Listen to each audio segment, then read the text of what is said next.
ਸਰਾਇਕੀ ਵਸੇਬ ਦੀ ਇਹ ਸਭ ਤੋਂ ਚੰਗੀ ਗੱਲ ਹੈ, ਚਾਹੇ ਖੁਸ਼ੀਆਂ ਹੋਵਣ ਚਾਹੇ ਗਮ ਹੋਵਣ, ਸਾਂਝੇ ਹੁੰਦੇ ਆ। ਦੌਰੇ ਜਦੀਦ ਦੇ ਵਿੱਚ ਇਹ ਚੀਜ਼ਾਂ ਖਤਮ थी जावन, लेकिन अज भी कुछ बस्तियां और इलाके ये हैं जिथे ये चीज़ां मौजूद है। अज के खैरात का प्रोग्राम राजेवाल ते साडे मामे सैफुल्ला दे बेटे बाबर सैफुल्ला को अल्लाह पाक नवी जिंदगी दी है। एक हादसे दे विच उन्हां को एक मसला पेश आया, अल्लाह पाक उन्हां को नवी जिंदगी दी है।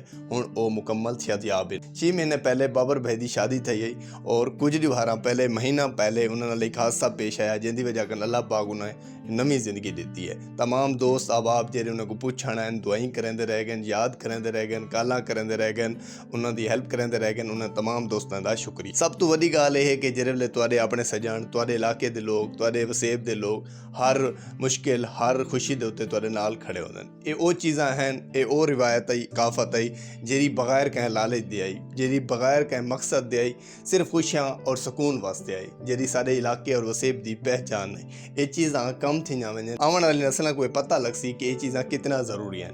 एक छोटा जिहा मसला आया तो पूरा इलाका और वसेब कट्ठा थी वेंदा है। एक खुशी आया तो खुशी दे उत्ते भी पूरा इलाका और वसेब कट्ठा थी वेंदा है। मेरी दुआ है अल्लाह पाक सारे यहीं वसेब को इवें ही जोड़ के रखे।